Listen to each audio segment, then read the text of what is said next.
안녕하십니까. 한양대병원 응급의학과 김진수입니다.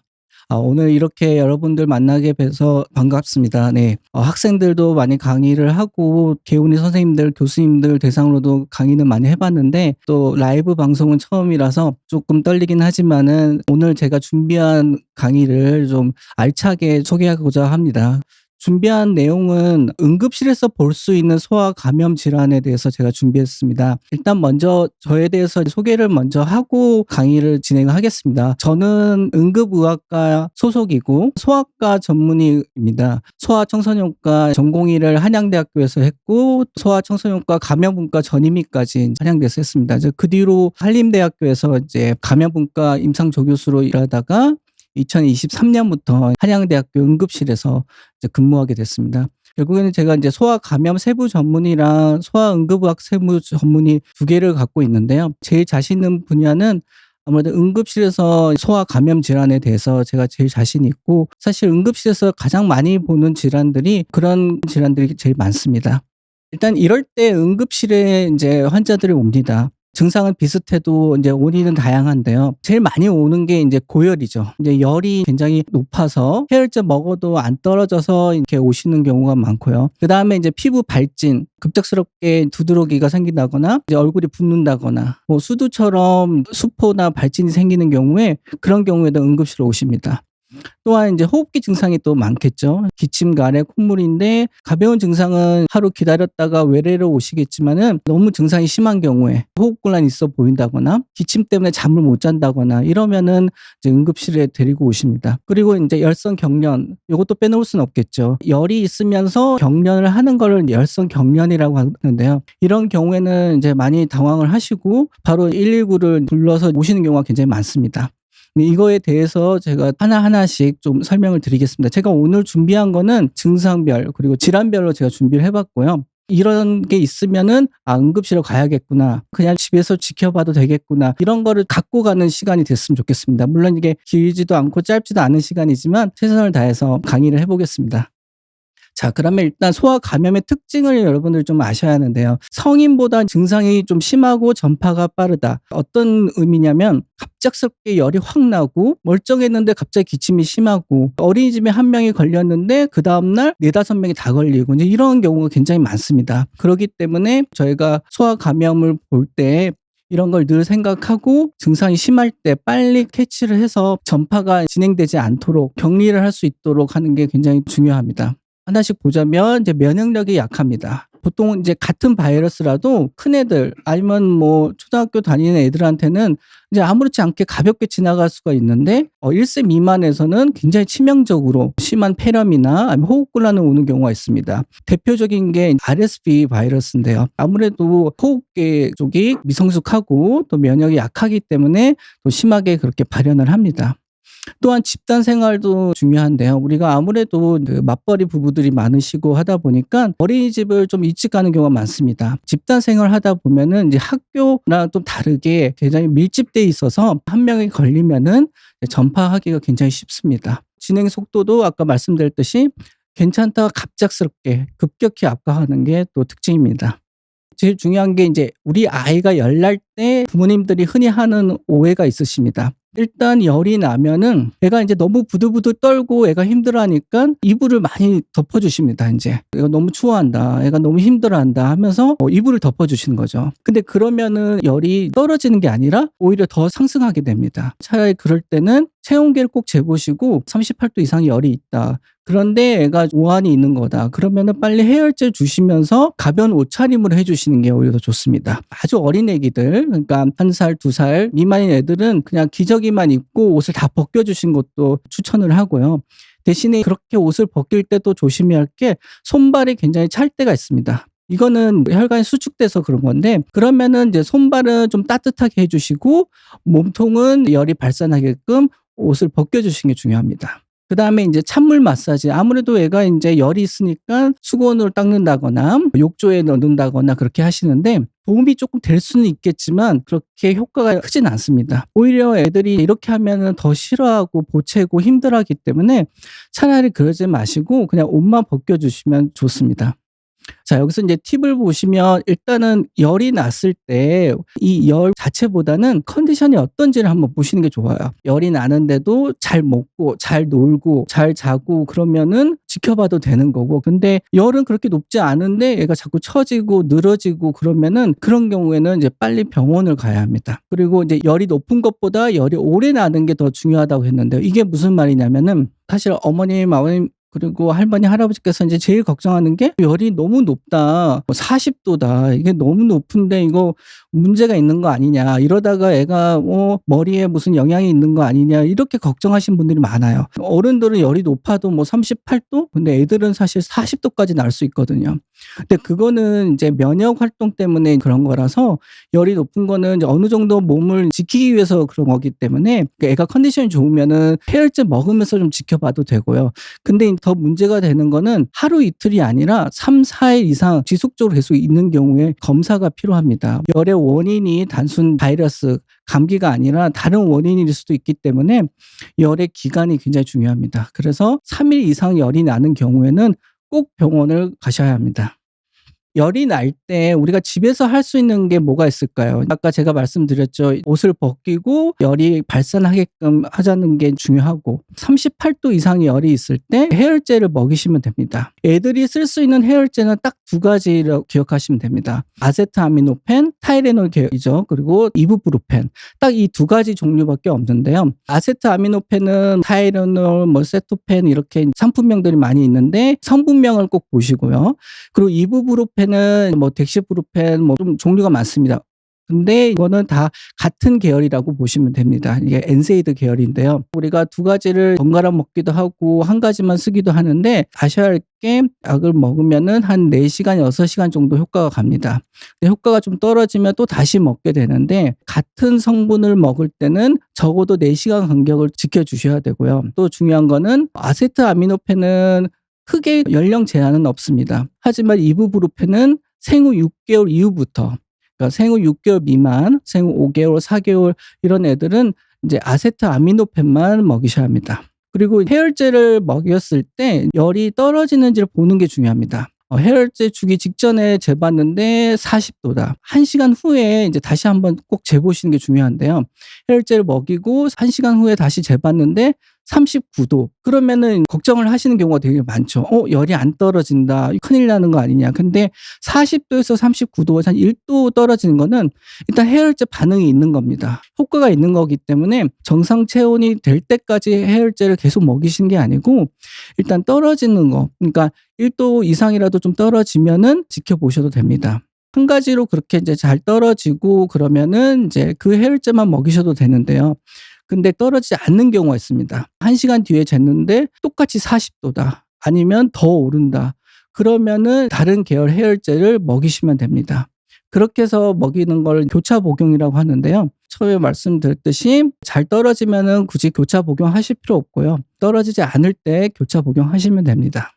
바로 다음이 이제 독감인데, 지금 독감이 많이 유행하고 있고 작년하고 조금 다른 게 작년보다 조금 더 빨리 돌기 시작했어요. 원래는 12월 달에 돌기 시작하는 게 특징인데 올해는 한 10월부터인가 그때부터 돌기 시작해서 예방접종이 아직 못 맞았는데도 벌써 돌기 시작하니까 그렇게 해서 걸린 애들이 좀 많습니다. 그러다 보니까 작년 대비해서 독감 걸리는 아이들이 많아졌고요. 또 독감으로 응급실로 오는 경우가 많이 있습니다. 그러니까 독감인지는 처음 모르고 열이 많이 나고 열이 안 떨어지고 근육통이 심하거나 오한이 심하거나 그러면서 해열제 먹어도 애가 계속 힘들어하고 그래서 이제 응급실로 데리고 오시는데, 검사를 하게 되면은 코로 하는 검사가 있죠. 이런 검사는 사실 개인 병원에서도 가능하고 어느 소아과에서나 가능합니다. 근데 이제 보통 열이 심하게 나고 힘들어하는 경우가 새벽인 경우가 많아서 응급실을 찾아오시는 경우가 많이 있습니다. 이런 경우에는 확인이 되면은 저희가 이제 독감에 대한 치료를 시작을 합니다. 근데 너무 일찍 오시는 경우에는 독감이 맞는데도 검사해서 음성이 나오는 경우가 있습니다. 열이 난 지 뭐 한두 시간밖에 안 됐거나 이런 경우에는 바이러스 검출이 충분하지 않기 때문에 검사해도 나오지 않습니다. 그런 경우에는 그다음 날 다시 검사하면은 양성인 경우가 종종 있기 때문에 만약에 검사에 음성이 나와도 애가 독감 가능성이 좀 크고 그리고 주변에도 독감 걸린 애들이 많고 그러면은 다른 열의 원인이 이제 명확하지 않을 때는 다시 검사를 해봅니다. 그래서 독감에 대해서는 치료를 하면 되는데 중요한 게 단순하게 열로 끝나는 게 아니라 폐렴, 중이염 등의 합병증이 있을 수 있어서 주의가 필요합니다. 독감의 치료에는 타미플루, 먹는 항바이러스제가 있고요. 페라미플루 같은 주사제가 있습니다. 치료는 사실 48시간 이내에 시작을 하는 게 중요합니다. 증상이 시작돼서 그러니까 열이 시작한 시점에서 48시간 이내에 투여를 해야 효과적으로 치료를 할 수가 있습니다. 그 이후에 할수록 효과가 떨어지는 걸로 보고되고 있습니다. 그리고 우리가 예방접종은 물론 이제 접종을 하시고도 독감에 걸렸어요. 그렇게 말씀하시는 분들이 많이 있는데요. 그래도 맞지 않은 사람들보다는 훨씬 덜 걸리고요. 가볍게 오는 경우가 더 많습니다. 그래서 예방접종은 가을마다 꼭 맞으시는 거를 권유드립니다. 자, 다음은 급성 폐쇄성 후두염인데요. 응급실에서 많이 볼 수 있습니다. 보통은 밤에 새벽에 많이 옵니다. 낮에는 괜찮다가 밤에 새벽에 이제 증상이 심해지는 질환인데요. 가장 큰 특징이 강아지가 짖는 듯한 이제 컹컹거리는 기침 소리를 합니다. 저희가 청진을 하면은 이런 소리를 들을 수 있습니다. 그러니까 이게 이제 그 후두염이라고 이제 후두 쪽에 염증이 있는 건데 여기가 이제 좁아지게 되면은 숨을 들이마실 때가 문제가 아니라 숨을 내쉴 때가 힘듭니다. 그래서 이렇게 소리가 이렇게 나고 컹컹거리는 거, 이제 색색거리는 소리가 들립니다. 이거의 원인은 대부분의 호흡기 바이러스고요. 호흡곤란이 올 수 있고 엑스레이를 보시면 여기가 이제 염증이 생겨서 좁아진 건데 만약에 폐렴이나 아니면 기관지염은 좌우가 나눠져 있고 어느 쪽에 심해도 다른 쪽으로도 기능을 하기 때문에 호흡곤란이나 그렇게 오는 경우는 굉장히 심한 경우 아니면 좀 많이 진행돼서 오는 경우가 많은데요. 후두염은 통로가 하나인 데에서 염증이 생기는 거기 때문에 급속도로 나빠질 수가 있습니다. 애가 숨쉬기 힘들어하고 그러면은 그 다음날 병원에 갈 거라고 생각하지 마시고 바로 새벽이라도 응급실로 오셔야 합니다. 응급실에 오시면은 저희가 주사도 맞추고 호흡기 치료를 해서 염증을 가라앉히고 후두를 펴주는 역할을 합니다. 그렇게 되면은 바로 좋아지는 경우가 굉장히 많고요. 근데 이제 응급실에서 그렇게 처치를 했는데 확 좋아지지 않고 또 열도 동반되는 경우에는 입원해서 봅니다. 다음에는 이제 RSV 바이러스라고 아까 처음에 제가 조금 얘기했었는데 좀 생소하신 분들도 계실 겁니다. 하지만 이제 아주 어린 애들, 특히 1세 미만 아기들을 키우시는 분들은 꼭 기억하셔야 할 바이러스입니다. 다른 나이대에서는 가볍게 지나가는데 1세 미만에서는 폐렴, 모세기관지염 이렇게 심하게 올 수가 있어서 기침, 호흡곤란 이렇게 응급실 오는 경우가 많습니다. 겨울철에 유행을 하고요. 모세기관지염 또는 폐렴으로 진행될 수가 있습니다. 그리고 호흡곤란이 오는 경우가 많이 있기 때문에 숨쉬기 힘들어하면은 바로 응급실에 오셔야 합니다. 그리고 예방 항체 주사가 있는데요. 이건 예방 접종이랑 좀 다릅니다. 이 항체 주사는 보통 예전에는 미숙아들 아니면은 호흡기 쪽에 고위험군 환자들만 이제 1세 미만에 맞췄는데요. 지금은 1세 미만 모든 영아에도 공고를 하고 있습니다. 하지만 이거는 필수 접종은 아니고 공고사항이기 때문에 부모님들께서 고려해 보시면 좋을 것 같고요. 자세하게 궁금하신 거는 다니시는 소아과에 물어보시면 됩니다. 수두는 또 응급실에서 볼 수가 있습니다. 보통 발진이 뭐 수포, 빨간색으로 이제 반점, 고름이 나온다거나 이렇게 여러 단계의 병변이 동시에 보이는 게 특징인데요. 치료는 사실 특별하게 크게 안 하는 경우가 많습니다. 하지만 수두가 중요한 거는 격리를 해야 하기 때문입니다. 전염성이 굉장히 높기 때문에 학교를 가면 안 되고 집에 있어야 하기 때문에 이런 증상이 보이는 경우에 진단을 내려서 격리를 합니다. 수두를 진단하는 데 있어서 피검사로 이런 걸 볼 수가 있지만은 보통은 그냥 증상을 보고 진단을 내립니다. 이제 수두의 특징에는 극심한 가려움이 있고요. 한 번 걸리면 이제 평생 면역이 있습니다. 보통 우리가 많이 물어보죠. 이렇게 수두가 의심되는 증상이 있을 때 수두 걸린 적이 있느냐 이제 이런 거를 꼭 물어봅니다. 그리고 긁어서 흉터 남지 않는 게 중요합니다. 보통 손톱에 균이 많기 때문에 가렵다고 계속 긁으면은 2차 감염이 돼서 더 악화될 수가 있습니다. 그래서 긁지 않도록 하는 게 중요하고요. 전염력이 매우 강하고 격리 기간은 1주일이다, 뭐 5일이다 얘기하시는 분들 계시지만 제일 중요한 거는 모든 병변이 다 딱지가 생길 때까지는 격리를 해 줘야 합니다. 그렇게 생겼으면은 이제 의사 선생님이 보시고 소견서를 써 주시면은 그때 인제 등교를 할 수가 있습니다. 수족구변은 수두랑 좀 다르고 발진이 있는 거는 비슷하지만은 수두는 여러 가지 병변이 보이는 거고 수족구는 물집, 수포가 생기는 게 좀 특징입니다. 그리고 중요한 게 이제 위치입니다. 어디에 생기느냐가 중요합니다. 말 그대로 손, 발, 입안에 생기는 게 특징입니다. 몸통에서는 잘 보이지 않고 있고요. 아주 어린 나이 애들은 엉덩이, 배꼽 밑으로는 좀 보일 수 있겠지만은 그 위에 몸통에, 가슴에, 등에 생기는 경우는 별로 없습니다. 그래서 그런 병변이 손에 이렇게 보인다거나 입안에 이렇게 있으면은 수족구병으로 진단을 내릴 수가 있습니다. 입에 이게 있으면 통증이 있어서 이것 때문에 못 먹어 갖고 탈수가 오는 경우가 있습니다. 그런 경우에 응급실에서는 수액 치료도 하고요. 그리고 수두와 달리 몸통이 잘 안 생기는 게 특징이고 또 잘 먹이는 게 중요합니다. 특별하게 다른 치료제가 있는 게 아니고 금방 좋아지기 때문에 탈수가 되지 않게끔 보조적인 치료를 해 주는 게 중요합니다.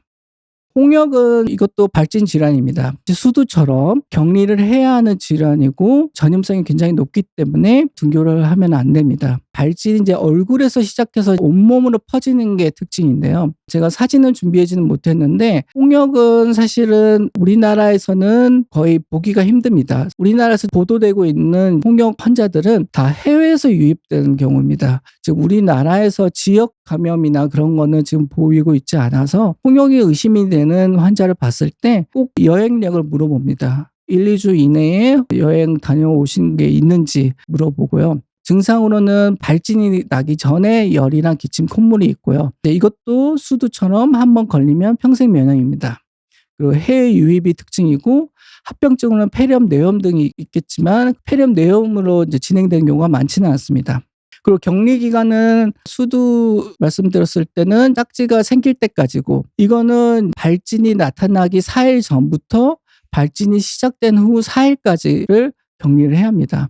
그래서 여기서 맹점은 뭐냐면 보통 우리가 진단을 내릴 때 발진이 날 때 우리가 진단을 내리죠. 왜냐하면 그런 특징이 보이기 시작해야 의심을 할 수가 있기 때문에. 근데 하지만 전염성은 발진이 나타나기 4일 전부터 진행된다는 게 특징입니다. 그래서 발진 나타나기 4일 전까지 어떤 사람들이랑 접촉했는지 그런 것도 중요하다고 보시면 됩니다.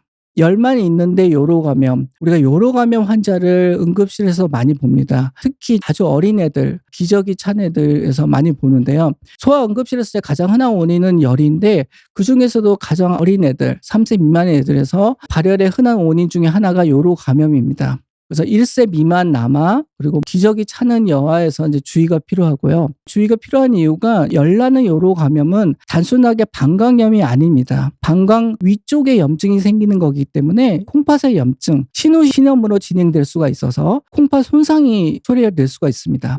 그렇기 때문에 요로 감염이 의심이 되면은 항생제 치료를 적극적으로 해야 합니다. 요로 감염을 일으키는 거는 바이러스가 아니라 세균이기 때문에 기간에 맞춰서 항생제 치료를 해야 합니다. 어린 아이들에서 열의 원인이 명확하지 않을 때 소변 검사를 꼭 해야 합니다. 특히 호흡기 증상이 없을 때 열만 나는 경우에 또 애가 좀 어리다 그러면은 꼭 검사를 합니다. 그리고 이제 열성 경련은 열이 나면서 눈이 돌아가고 몸을 떤다 이렇게 표현을 많이 합니다. 근데 이런 경우는 아주 큰 애들한테서 보진 못합니다. 보통 5세 미만에서 볼 수가 있는데요. 짧게 끝나면은 머리에 어떤 후유증이 있다거나 머리에 무슨 이상이 있어서 그런 경우는 거의 없습니다. 그냥 열이 높아서 이제 일시적으로 경련을 하는 건데요. 그런 경우에는 첫 번째는 당황하지 말고 평평한 곳에 눕힙니다. 혹시라도 서서 경련을 하게 되면 쓰러지면서 다칠 수가 있기 때문에 일단 눕히시는 게 중요하고요. 경련을 할 때 사례가 걸릴 수가 있습니다. 이제 아무래도 침을 흘리거나 그러면서 이제 기도로 넘어갈 수 있기 때문에 고개를 옆으로 돌려서 기도를 확보하시는 게 중요합니다. 그리고 인제 입에 손가락을 넣다거나 아니면 뭐 애를 깨우려고 바늘로 손가락을 자극을 주시거나 애를 때린다거나 그러지 마시고 고개 옆으로 돌리고 몇 분 하는지 시간을 보시고 그러면서 119에는 바로 연락하시는 게 중요합니다. 보통 5분 미만이면은 단순히 열성 경련이고 특별하게 뭐 후유증이 있거나 그런 건 전혀 아닌데 몇 분이 갈지 모르는 거고 단순히 열성 경련인지 아니면 반복적으로 할 수 있는 복합 열성 경련인지 그런 열성 경련이 아니라 뇌염이나 뇌수막염 때문에 그런 거인지를 알 수가 없기 때문에 일단은 119에 연락을 하시고 응급실에 오시는 게 중요합니다. 열이 날 때 이제 응급실이 필요한 순간이 있습니다. 처음에도 제가 얘기했지만 열이 나도 애가 이제 잘 먹고 잘 놀고 그러면은 걱정을 좀 덜 하셔도 됩니다. 그런데 꼭 응급실에 오셔야 하는 경우가 아까 얘기했던 경련을 하는 경우에 그리고 열이 몇 시간 안 됐지만 뭐 하루밖에 안 됐지만 애가 자꾸 처지거나 못 먹거나 뭔가 좀 늘어지는 그런 게 보이면은 이런 경우도 안 좋고요. 나이가 이제 3 개월 미만인 경우에는 요로 감염 가능성도 굉장히 높고요. 혈액 감염, 폐혈증 이런 게 올 수도 있는 나이이기 때문에 3 개월 미만에 열 나는 경우에도 꼭 응급실로 오셔야 합니다. 보통 이제 3 개월 미만인 애들은 이제 열이 안 나고 기침, 가래, 콧물로 이렇게 감기가 가볍게 오는 경우가 더 많습니다. 엄마한테 받은 면역이 있어서. 그래서 생후 3 개월 미만인데 열이 난다. 그러면 병원을 꼭 오셔야 합니다. 그리고 기침, 가래만 있는 게 아니라 숨쉬기 힘들어하고 숨이 가쁠 때 갈비뼈 이쪽 안쪽에 이제 쑥쑥 들어가는 게 보인다. 그러면은 이제 바로 응급실로 오셔야 합니다. 또한 인제 못 먹고 열이 높아서 애가 이제 탈수가 있다. 탈수는 우리가 이제 그냥 봐서는 부모님들 잘 모르실 텐데요. 근데 일단 소변을 잘 못 본다거나 애가 입술이 마르다거나 그렇게 보일 때 그러니까 어쨌든 탈수가 있으면 또 처지기 때문에 처지는 게 보이면은 바로 응급실로 오셔야 합니다.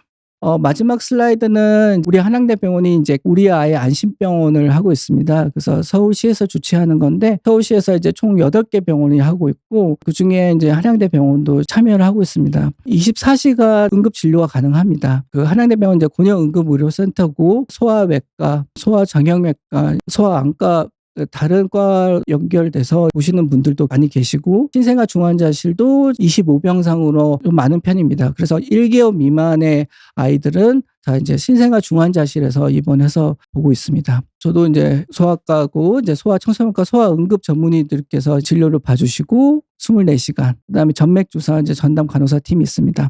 여하튼 안심병원이 인제 가급할 때 이제 찾게 된다고 해서 인제 이렇게 이름이 지어졌는데요.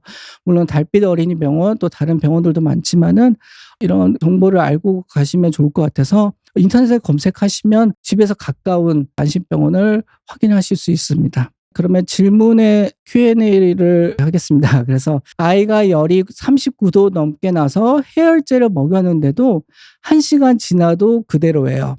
이런 경우는 바로 응급실로 가야 하나요? 아니면 조금 더 지켜봐야 하나요? 네. 좋은 질문입니다.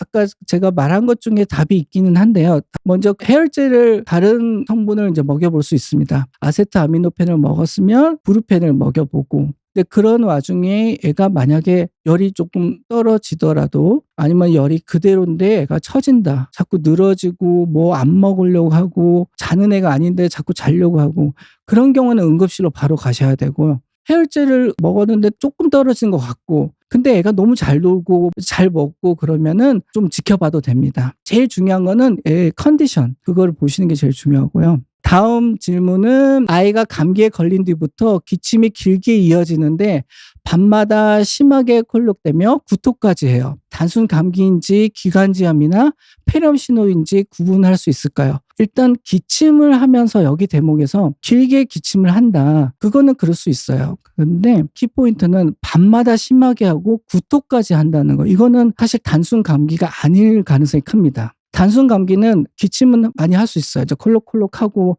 잠잘 때 자꾸 깨고 그럴 수 있는데 단순 감기는 그렇게 시간을 따져서 하지 않고요. 밤에 심하게 하고 토하기까지 하면은 폐렴이나 기관지염의 가능성이 더 높습니다. 그런 경우에는 바로 병원을 가시는 게 맞습니다. 다음 질문은 RSV나 독감이 걸려서 열이 4에서 5일째 지속되면 다들 입원을 하더라고요. 며칠 이상 열이 안 떨어지면 집에서 버티지 말고 꼭 병원 가야 하는 기준이 있을까요? 네, 좋은 질문입니다. 이제 입원을 할지, 통원 치료를 할지, 그러니까 외래나 이렇게 다닐지를 결정하는 거는 결국 그 아이를 보시는 소아과 선생님께서 이제 결정을 하시는 건데요. 팁을 드리자면은 중요한 건 애기 컨디션이고요. 애가 이제 잘 노는지, 잘 먹는지를 보시는 게 중요하고요.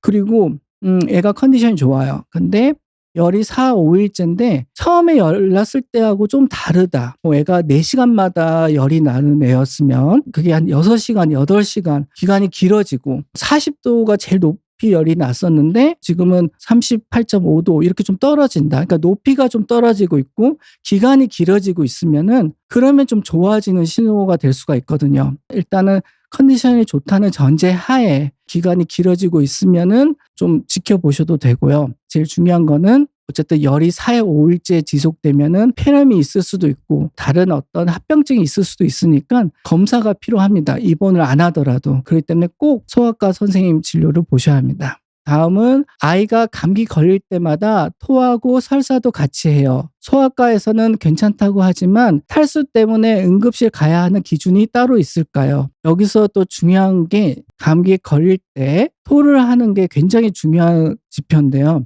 만약 설사를 하고 근데 애가 컨디션이 좋다, 좀 먹으려고 한다. 그러면은 사실 좀 지켜봐도 되지만 먹는 족족 뭘 먹으려고 하면 바로 토하거나 그러면 이제 흡수하는 게 없기 때문에 설사는 차라리 괜찮습니다. 뭔가 좀 흡수하고 조금 나가는 거라서. 근데 바로 토하고 흡수가 안 되면은 탈수에 빠질 수 있어서 그런 경우는 가까운 응급실이나 이제 소아과 가셔서 수액 치료를 받으시는 게 좋습니다. 안심병원은 서울시에만 있나요? 제가 알기로는 그렇습니다. 물론 이제 지역마다 정책들이 있겠지만은 일단은 안심병원은 서울시에서 지금 하고 있습니다.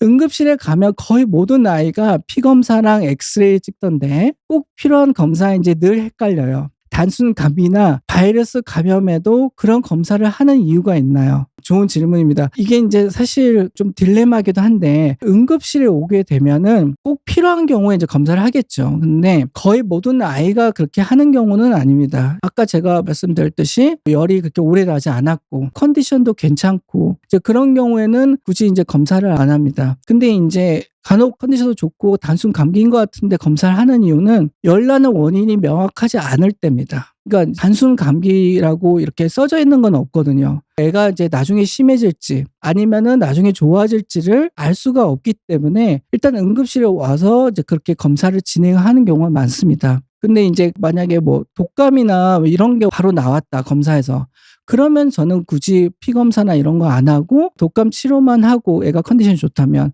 그렇게 하고 보내기도 합니다. 제일 중요한 거는 열 나는 원인이 명확하지 않을 때는 검사를 진행할 수밖에 없습니다.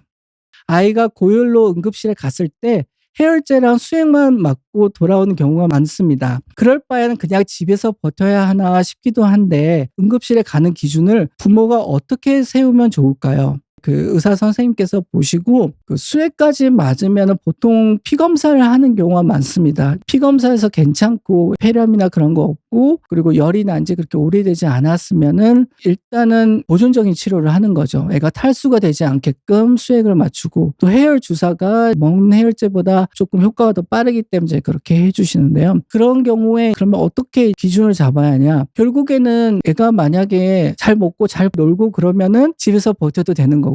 늘어지고 자꾸 처지고 못 먹고 그러면은 응급실에 가시는 게 맞습니다. 이렇게 기준이라는 게 제가 제일 처음에 이제 말씀드렸듯이 컨디션, 애가 잘 먹고 잘 놀고 이러면은 좀 지켜봐도 된다. 열이 높아도 애가 지금 잘 이겨내고 있구나. 이제 열이라는 게 사실 열 자체가 문제가 되기보다는 어떤 바이러스나 세균이 감염이 돼서 그걸 이겨내기 위해서 이제 열이 높은 거라서 열을 막 억지로 떨어뜨리기보다는 컨디션이 좋으면은 이제 힘들지 않게끔만 좀 떨어뜨려주고 열의 원인을 찾는 게 더 중요하다고 보시면 됩니다. 질문을 답변을 한 것 같고요. 정신없이 얘기를 했는데 도움이 되는 내용이었으면 좋겠고 다음 기회가 주어진다면 질환별로 여러분들이 관심 있을 만한 그런 질환을 좀 준비해 갖고 그런 시간이 있었으면 좋겠습니다.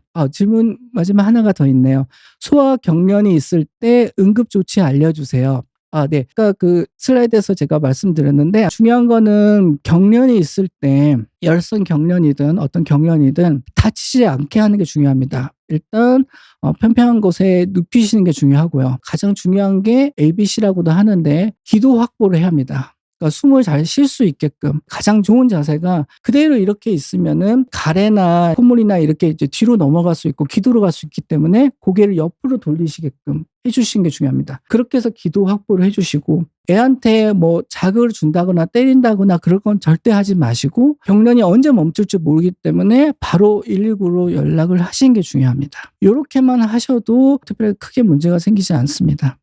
어쨌든 이렇게 경청해 주셔서 감사하고 다음 기회가 된다면 잘 준비해서 강의를 하는 시간을 갖도록 하겠습니다. 네, 감사합니다.